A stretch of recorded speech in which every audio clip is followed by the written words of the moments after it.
adduunyada markuu ilaaheen dhisay aadmiga simee adduunyada markuu ilaaheen dhisay aadmiga simee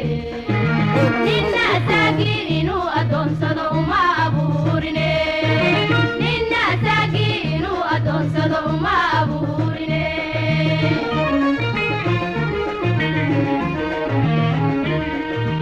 idina argoostayaal isticmaalkii shalay naabadii inkiryeedaad badee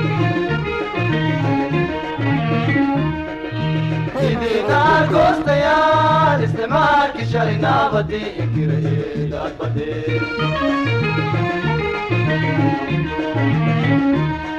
ilmahoriyo aan farilyayo oo faaga jebisee ilmahoriyo aan farilyayo oo faaga jebisee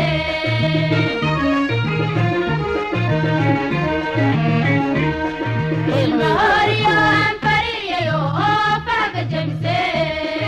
ilmahoriyo aan farilyayo maantee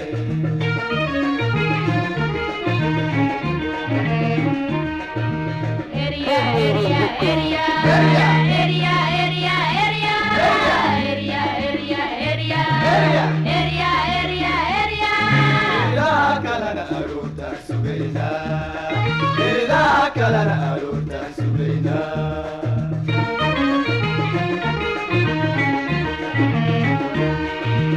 area area area area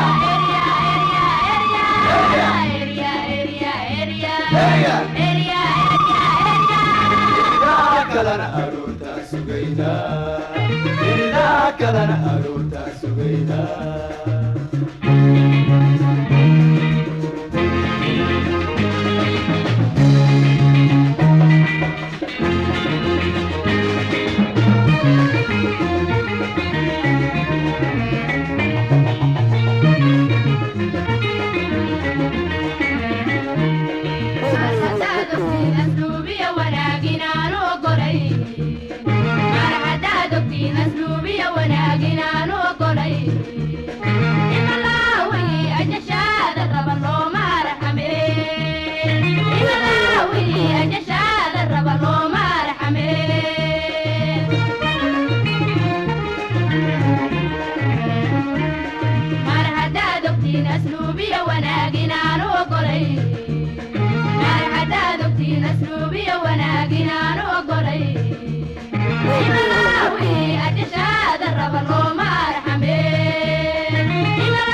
abalkiis waa iyo dabiyo afas iyo rasaas hebel lagaaga siiyey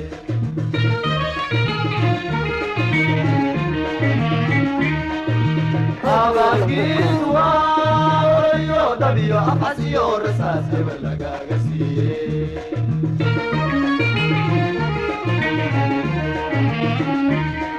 ilmahoriyo aan farilyayo oo faaga jebisee ilmahoriyo aan farilyayo oo faaga jebisee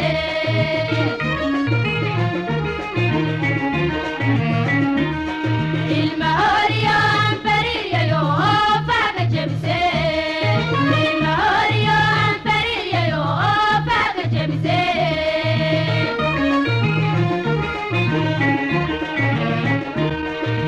haliskii asqaysnaa salligii adkaayo haddaad ka eridin kaadkaate maantee haliskii asqaysnaa salligii adkaayo haddaad ka eridin kaadkaate maantee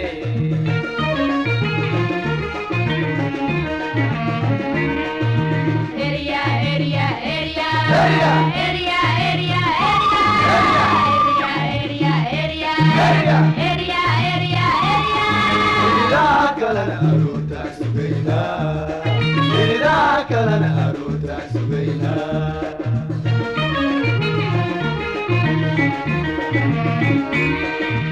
area area area area area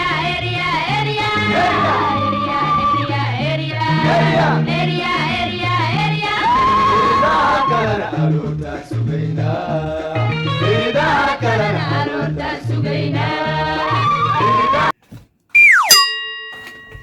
assalaamu calaykum waxaan rabaa maanta meeshan inaan uga hadlo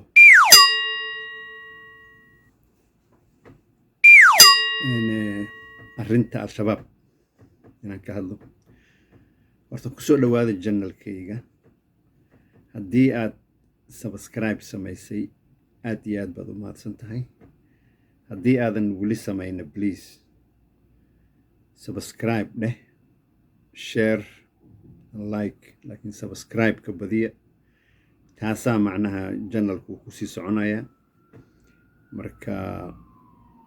intaas kadib maanta waxaan rabaa inaan ka hadlo dagaalka al-shabaab iyo sida al-shabaab looga adkaan karo oo ugu fiican. al-shabaab horta al-shabaab markay bilaabanaysay oo ayagu maxaakiimtu isku jireen, anigu taageeraan u ahaa. waxaan taageeraha ugu ahaana wax kale ma ahayne, waxaa aniga i qancisay runtii 6 bilood wixii Soomaaliya ka dhacay oo adduunka oo dhan, xataa waddamadii reer galbeedka ay maaragtay ay yidhaahdeen 200 oo sano kama dhicin Soomaaliya nabadda ka dhacday, taasoo ahayd in labadii macnaha Soomaaliya dhibka ku haysay labadii dhibaato oo Soomaaliya dhibka ku haysay ay ahaayeen, ay yihiin ilaa haddaba inay yihiin nabad iyo cadaalad. labadina inay nimankaasu keeneen ayaga iyo maxaakiimta. ayagu waxay ahaayeen ciidankii, maxaakiimtuna waxay ahaayeen nimankii talada hayay oo maaragtay taladaas maaragtay ii sheeg xukumayay oo xukunka u badnaa. nimankan ciidankii ahaayeen xooggii. nimankii markaas ka mid ahaa oo inta badan hadda maaragtay la dilay, cayrow iyo raggii la midka ahaa, waxay ahaayeen niman mabda' ku socda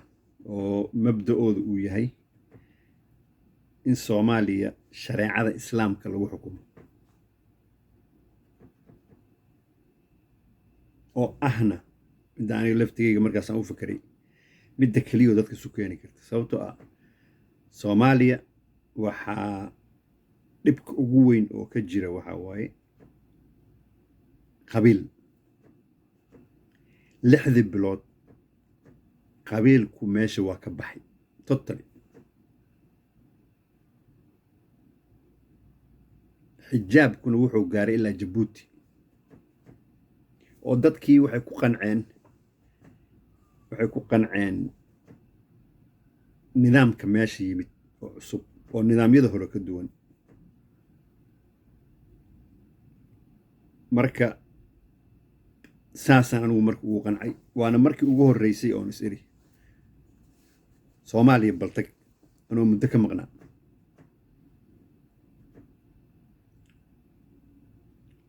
waxaa dhacday dee in markii nimankii waxaan isugu duba dhaceen oo Soomaaliya la ogaaday inay maaragtay ay waddan nabadeed ay maaragtay ay isku istaagtay oo cadaaladii ay qodobka koowaad noqotay ama sharciga koowaad, oo dadkii masaakiinta ahaa alla wixii dhibaato lahaa oo dhibaato macnaha lagu hayay loo cadaalad falay oo wax walba maaragtaas lagu hagaajiyey. in la soo weeraray oo arrintii meeshii lagu kala maaragtay sheeg lagu kala tuuray. xirxirashadii aan soo xirtan anigu dibaan markaas ula noqday oo waxaan idhi dee dagaalaa waddanka bilowday. dagaalaa ka bilowday, Ethoobiyaana soo galay, waxaa soo galay nimankan calooshooda u shaqaystayaasha oo Afrikaanka soo galay. marka saasaa marka dadkii lagu burburiyey waa tii la kala tegey sheekh shariif baxay oo maaragtay ii sheegeen habartii jandaye fraiser maaragtay oo kula kulmay kenya xabadkaysa saareen sidana soo gaartay adiga calaa kulli xaal markaas oo etoobiya haddana inta soo gashay etoobiya anigu kreditka waxaan siinaa dadkii la dagaalamay oo etoobiya ka bixiyey inay ahaayeen nimankan al-shabaabka runtii oo hurdo iyo hoyaad u diiday inay ahaayeen marka anigu fikradahaasoo mar waxaa jirtay laga soo carari jiray askarta ciidanka oo loo soo carari jiray nimankan al-shabaab marka fikradahaasoo waxaasoo dhan markii aniga aan isku duubay taageeradeedu meeshaasay ka timid oo ah maaragtay waxaas ay qabteen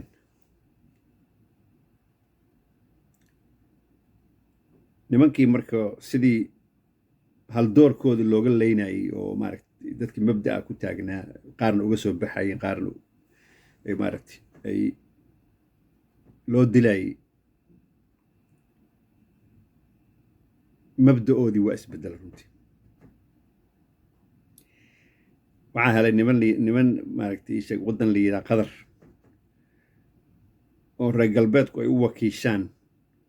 dadkan ay ku tilmaamaan argagixisada ay u wakiishaan oo macnaha sidaada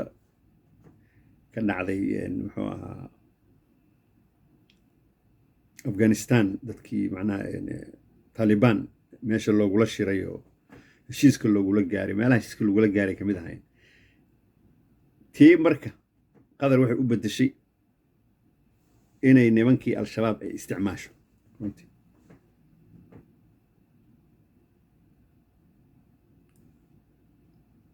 oy ka dhigato dadka waxay ku cabsi geliso macnaha oo maaragtay waddankuna uusan hagaagin oo nabad haddaysan waddanka ka jirin waxaa waaye waddanka horumar ma gaari karo nimankii marka waa isbedeleen nimankii waxay isku bedeleen maafiya isku bedeleen maafiyada adduunka waxaa lagu yaqaanaa inay dadka baadaan inta u yimaadaan ay yidhaahdaan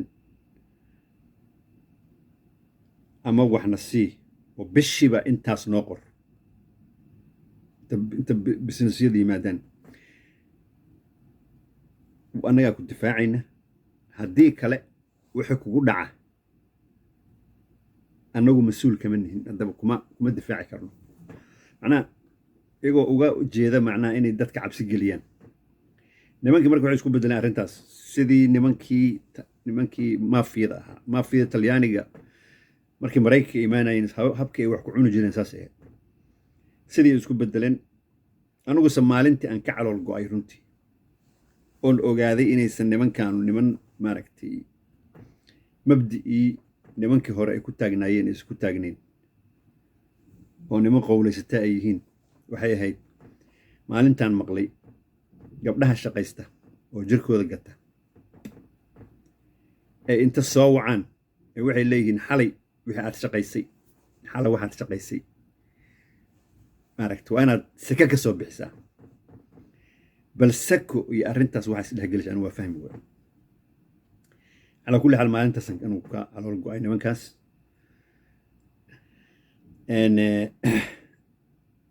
waxaan ogaaday marka cadowga koowaad oo ummadda soomaaliyeed inay ayaga yihiin oo horumarka u diidan inay ayaga yihiin sababtoo ah nabado haddaysan jirin horumar lama gaari karo sababtoo ah waxaa waaye wax walba nabadday ku dhisan yihiin marka inay yihiin cadowna loo soo diray oo maafiya ah oo qowlaysata ah oo maaragtay wax alla waxa xumaana oo qof loo nisbeeyo ay ku nisbaysan yihiin oo dadki dhacayaan oo dadki ay qarxinayaan oo maaragtay ii sheeg aysan kala soocaynin dadkii maaragtay oy maaragtay shacabkii ay iska laynayaan macno la-aan say u cabsi geliyaan keliya waa tabinka burabbi maafiyada ay ku dhaqmaan markaas anugu waxaan idhi nimankan niman maaragtay la taageeri karo runtii maaha calaa kulli xaal hadda al-shabaab gabalkeedaa dhacay gabalkeed inuu dhacayna macnaha waxaa kaaga daliil ah meeshii keliya ay ku baxsan jireen ay dab isaga dhejiyeen oo ah shacabka waa kuwii dhihi jiray lulumaana anagu oo shacabkaasan ku dhex jirnaa shacabkii oo ay ku dhex jiraan oo shacabku ay isku kacsanayn al-shabaab ee ayagu isku kiciyeen maray ceelal ka gubaan maray maaragtay dad iska afduubtaan maray adiga tabinkii maafiyada barabi maafiyadu waa saas hadday wax kaa waayaan ama waa ku dilayaan ama waa ku afduubanayaan ama dhibaato say ku dhibaatay karaan ay ku dhibaataynayaan haddaad gara weyso marka hadda maanta waxaan usoo galay meeshaan al-shabaab waa lala diriray gobollo badanaa macnaha maaragtay laga bixiyey hiiraan galgaduud in meelo badan lagula diriray laakiin hadda weli waxaan isleeyahay haddii nimankan maalba meel laga soo shabiyo maaragtay hadba meelay u cararayaan mogta anu laakiin waxaan isleeyahay hadda al-shabaab lama cadow diliyeynayo waa lama nacab diliyeynayo waa la gacal diliyeynaa macnaha gacal diliyeys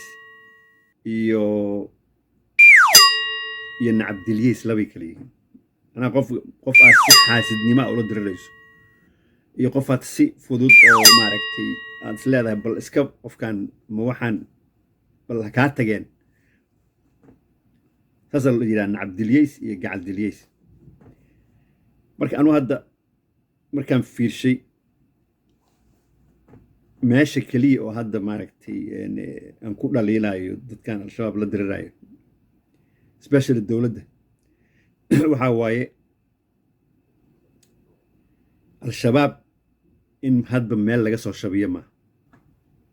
al-shabaab waxaa waaye in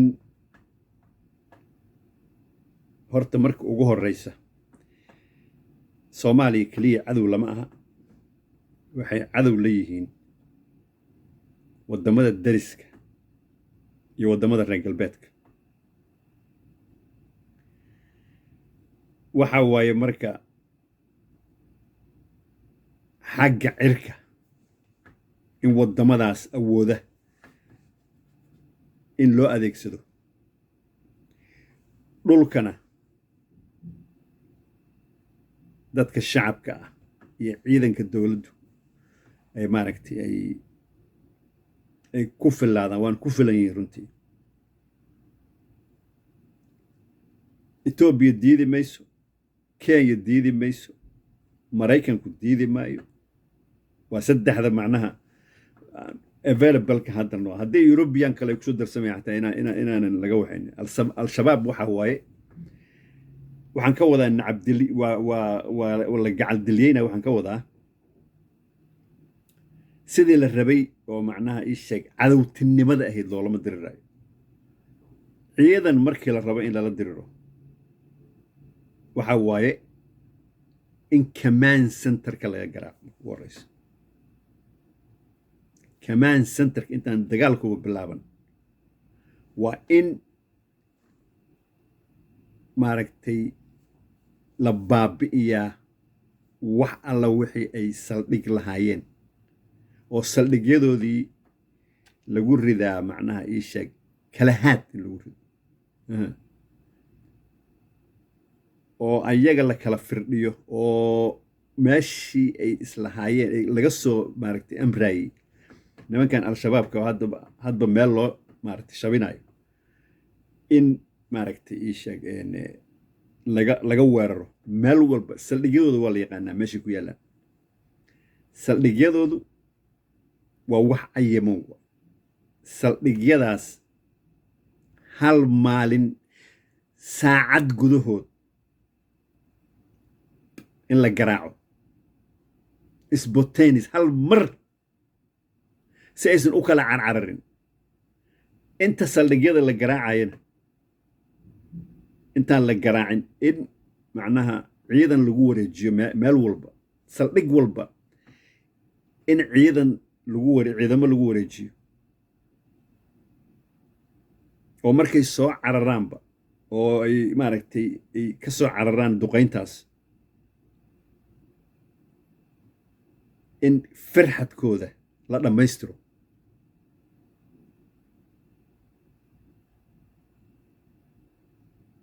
dadka shacabka ana inuu anagu dad shacaba inay meesha ku dhintaan ma rabno sidii madaxweynahaba uu yidhi waa u digay al-shabaab hoostooda ka bax haddaa isleedihiin macnaha ii sheegeen waa idin qabsanayaanoo macnaha hostage idinka dhiganayaan ama waa lahaysta idinka dhiganayaan tartiib u baxa tartiiba loo baxo meeshoo ku firaaqowday haddaan marba la wada dudaynin oo dadku aysan hal mar qaxaynin ma garan karaan mogta dadka shacabka inay ka baxaan agagaarkooda ka dheeraadaan laakiin ayaga in si spontaneous hal mar loo garaaco markii la garaaco oo command centerka laga garaaco ama meelaha amarada ay ka soo bixinayaan ciidanka xataa kuwan ay dhulka ku soo daayeen oo hadda meel laga soo shabinayo waa wareerayaan sababtoo ah haddaan hogaamin hadduusan ciidanku lahayn halkaas ugu dhammaatay marka midda keliya oo al-shabaab looga adkaan karo oo lagu nacabdilyeyn karo waa taas wax asxaana oo maaragtay ummadda soomaaliyeed iyo ayaga dhex yaalla ma jiraan dadki waa laayeen shacabkiiyay laynayeen shacabkii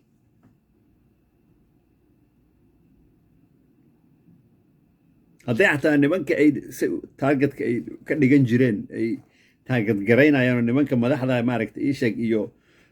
waxa mabda ay ka soo horjeedaan xataa ay maaragtay samay lahayn waxbay aalad mogta laakiin shacabkii waa waxay garaacuyeen uma aabiyeelayn ciday u aabiyeelayn male waa maafiyana waxa waaye sida ugu cadowtinimada badan in loola dagaalamo waayo dad xishoonayana maaha dad macnaha u naxaya dadkana maaha marka habka ugu fiican oo anigu aan isleeyaho inta adduunka dagaalo dhaceen dagaalka habka loo qaada ay tahay marka ugu horreysaba dagaal markaa qaadayso waddan haddaa ku qaadayso haddaad gruub ku qaadayso marka ugu horreysa waa in cirka laga garaaco hadda waddamada reer galbeedka waxay isticmaalaan hadda markay ciraaq galayeen oo kale waxaa waaye air bombardment waxaa la yidhaha sameeyeen waxaa waddanka laga curyaamiyey tamahag baha la yidhaha lagu garaacay marka hore waa la garaacay marka ugu horreysa kabacdii ciidanka gale sababto ciidankaaga laftigiisa dani u tahay meel la wada joogo oo la dhan yahay oo hubkii iyo wax walba u dhan yihin haddaa iska gasho waxa waaye waa maaragta waa ku jabaysaa laakiin waxa waaye ciidanka waxaa loo baahan yahay in marka ugu horreysa ayaga laga fududeeyo macnaha culayska sababto qofka cirka waxaaba wuxuu ku samayn kara hadduusan difaac cer lahayn waxba ma samayn karo marka al-shabaab weliba hadda meelaha aan weli la gelin waxaa waa gobolka jubbada dhexe maalin dhaweyd fiidiyihii ninka general for wariyaha ka ah oo ka soo duubay inta u tegey nimanku ma ahayn niman dakana qaba ma ahayn niman isbitaallo dhistay oo meesha degay oo ciidankoodu degan yahay oo wax dhibaataa aan qabinay okaayeen runtii halkaas waa meesha ugu daran marka hadda maalin dhoweed waxaan maqlayay odayaala inta soo direen 3 oday ay waxay yidhaahdeen lala heshiiyo annagu waa dhaafaynaa gobollada dhexe iyo hiiraan iyo waa dhaafaynaa laakiin koonfurta yaana looga daba imaan koonfurta adi maa iska leh malid koonfurta adi koonfurta waa meesha la rababa in lagala dagaalamo waa jubbada dhexe gobolka jubbada dhexe haddaan lagala dagaalamin nimankaas waa saldhigooda ugu weyn waa meesha aan la geli karin lama galayga halkaas waa in lagu weeraro halkaas maaragta ii sheegeen saldhigyadooda lagu baabi'iyo waa la yaqaanaa ceelbuur waa saldhigay ku leeyihiin halkaas saldhigay ku leeyihiin xaro dheere saldhigay ku leeyihiin saldhigyadooda waa cayiman yihiin saldhig walba oo saldhigyada waaweyna maaragta dhulka hala dhigano meel ay galaan ha waayeen totally sida ugu fiican ee al-shabaab looga rayn karo waa saas dagaalkii marka haddana waxaa ku jira dagaal waxaa ku jira ay niman la dhihi jiray laba shabaab waa isla shaqeeyaan oo nimankii muxuu ahaa nabar iyo naxdin iyo CBB-doodii hadda waxayba noqdeenba al-shabaab dadka maaragta ii sheeg ha loo naxo dhahayno ha loo naxo al-shabaab yaan la dilin al-shabaab waa dad soomaaliya al-shabaab waa layska dhaafo waxay ogaadeen marka hadda waxay ogaadeen in ummaddii soomaaliyeed kacday horumarkeedana uu ku xiran yahay in al-shabaab meesha laga bixiyo ayagu al-shabaab waa kaashan jireen oo ayagu al-shabaab waxa waaye garabay ay u ahaayeen laankii farmaajo intuu joogay filada weli lama weerarin xasan sheekhna waa la weerari jiray marka laba shabaab inay isla shaqeeyaan shaki kuma jirin runtii haddana kuma jiro oo dadkooda ugu waaweynaaye ka mid ahaa oo hadda midkii maalin dhow la dilo faarax qaroole lahay iyo farxan qaroole waxa waaye ayagu ka mid ahaa jiraa la yidhi waxa waaye ninkay u bixiyeen milkiilah asaaba sheegtaba inuu ayaga ka mid ahaan jiray waxa waaye marka barabagandadaasi wadaan ulajeedada ay ka leeyihiin lagama caqli yara nimankan ulajeedada ay ka leeyihiin waxa waaye dowladda xasan sheekh inay maaragta ay hakato oo maaragta guul darro ee maaragta ay ku dhammaato sababtoo ah ajandayaashiya waxay ahaayeen in marka ugu horreysa al-shabaab lala diriro marka labaad dastuurka markii nabad la helo oo waddanka oo dhan la tira koobi karo in dastuurka maaragta ii sheeg la dhammaystiro aftina loo qaado dastuurka haddaan aftina loo qaadin dastuur ma noqonayo kadibna horumarka waddanka halkaas uu ka bilowdo la aado doorasho qof iyo coda oo xisbiye la sameeyo waa ajandayaasha macnaha ugu waaweyn oo maaragtay xasan sheekh oo maaragtay oo leeyahay oo u degsan marka ajandayaashii midii ugu horreysay ayaguna waxay rabaan waxa waaye in ninkaanu feelgaroobo hadhowna ay dhahaan annagaa ka fiicana waa soo noqonaynaa taasaa niyadda uga jirta ayaga laakiin aaron tinki inay soo noqonayaan nabar iyo naxdin inay soo noqonayaan nabad lama dhihi karaan nabar iyo naxdin inay soo noqonayaan lama aniga ummadda soomaaliya dhibkay u geysteena ka badan maaragta ii sheeg waxaan hadda ay ku eedaynayaan baalkii xasan sheekh ulajeedaday rabaan waa taas marka ajandii ugu horreeyay maxaa waaye nabaddii ay ka soo horjeedaan marka si marka nabad aysan u dhicin al-shabaabay maaragta ii sheeg ay difaacayaan ma fahamti marka waxaasoo dhan laakiin waxaa lagu jebin kara waxaa waaye al-shabaab ayadii yaaba hadda bannaanka issoo dhigtaba ayadii yaa shacabkii isku dirtay ayadii yaa ceelashii ka gubtay waa qaladkii ugu weynaa ay sameeyeen waa al-shabaab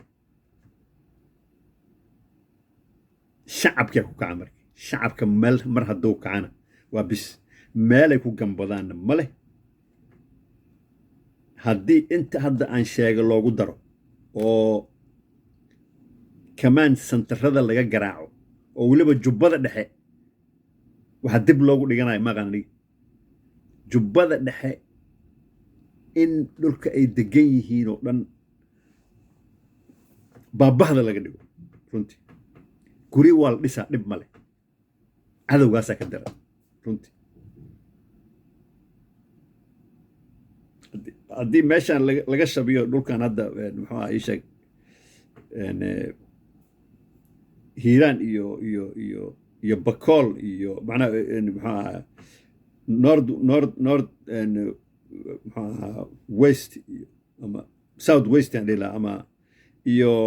galmudug iyo haddii dhulkaas laga soo shabiyo halkaasay aadayaan waasay sheegayeen annaga yana looga daba imaan marka meel walba in laga garaaco meelay aadaan ha waayeen totally sida ugu fiican waa saas inta dagaal la qaaday ciidamo anigu tababar ciidana leeyahay 9 bilood oo dhibboon soo maray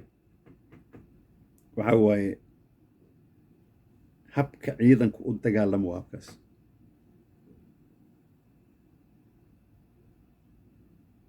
haddii laakiin hoos un laga shabiyo hadba meelay u cararayaan xoogaagii fakataba meelay u cararayaan marka mar walba in laga daba cararay noqone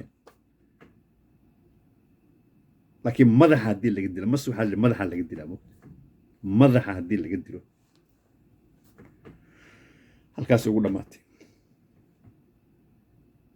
al-shabaab waa qodax ummadda soomaaliyeed meel xun uga taagan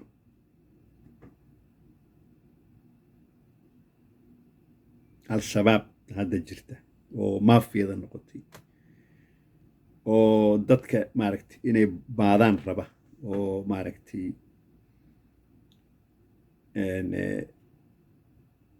nimankan maaragtay beec mushtarada ah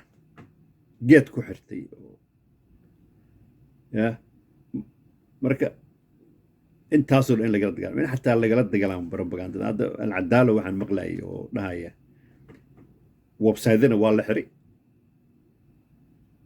wasiir ku-xigeenka warfaafinta websaydyana waa la xiray muxuu ahaa wax alla wixii lagu arko ayagoo al-shabaab propagandadooda wadan ayagana waa la soo xirayaa ciqaab adagaa la marinaa waayo waa nooma kala duwana runtii ninka afka ka taageera iyo ninka adinka ka taageera nooma kala duwan xilliga maanta la taaganya iyo al-shabaabta maanta jirta niman mabdi'ii loogu talagalay ka leexday waayo oo calooshooda u shaqaystayaal ah calooshooda u shaqaystayaasha ku keenay waxaa haddana meesha ku jira ciidankii admis hadda loo bedelay oo waddanka soomaaliya mashruuca u noqday oo muxuu ahaa 1,500 la siiyo bil walba askartooda jareer 1,500 helayna waxaa waaye bandar uu taagan yahay kuwaas laftigoodu ayaga laftigooda sheeko waxay keeneen inay nimankan macawisleyda la yidhaahdo iyo shacabkan kacay inay libintooda inay sheegtaan oo yidhaahdaan annagaa halkaas ku jirnay hadda lamana arag waxaa hadlayay guddoomiyaha gobolka hiiraan jayt wuxuu yidhi waa u tagnay nacaawiyaa niri waa naga diideen haddana waxaa waaye waxay samaynayaan maxaa ii sheeg libin aysan lahaynay sheeganayaan shacabkiyaa kacay awal waxay soomaaliya u hayeen male xeryahoodaasay ku jireen lacagtoodaasay iska qaadanayeen nin walba gurigaa ka qabya ah waddamadu ka yimaadeen ayaguna waxay noqdeen dhibaato soo kororta runtii inta waddanka loo keenay Soomaaliya loo keenay wax kale ma inay waddanka al-shabaab la diraan loo keenay reer galbeedku wax kale uma keenin runtii waxay u keeneen waa intaas sababtoo ah nin reer galbeed oo caddaan ah in ciidda Soomaaliyeed ama ciid Afrikaan uu ku dhinto waxaa uga fiicnaatay Afrikaankan in laisku jebiyo oo ayaga ciidankooda macnaha qoladan muxuu ahaa ii sheeg gafuur weynta loo adeegsado muxuu ahaa ii sheeg in maaragtay ay ka dagaalamaan oo dhiigga Afrikaanka kale maaragtay ayagu ay loo soo macnaha wakiishay ayadoo markaas la leeyahay $1,500 waa minimum wage waxa waaye dadka dhulka xaqaa qaata 1,500 bishii intii marka aan anagu inta nimaadno ciidankeena uu wax ku noqon lahaa in ayaga ay meesha ku baaba'aan oo ayagu maaragtay ii sheeg ay dagaal galaan ayaga laftigooda tabankii fahmeeno ma fahamsanayn awal moogta xeryahoodii iska galeen waxoodina waa iska qaadanayeen marka wax ay noo haayeen kuwaas male laakiin awalba anoo ooynaya weyli ugu joogsatay ay sheekadu gaarto hadda libintii ay sheeganayaanba ummaddii kale ay maaragtay iyo shacabkii iyo ciidankii Soomaaliyeed ay maaragtay ay lahaayeen arrin aad u qaldan waa calooshooda u shaqaystayaal wax ay waddanka u hayaan male in laga saaraa warran wallahi al-shabaab hadda haddii laga taqlus inay ka socdaan waddanka waxa u yaal meesha male marka waa ku dheeraaday bahalkii video warka hadalka ku dheeraaday marka waxaan idin leeyahay sidaas iyo nabadgelyo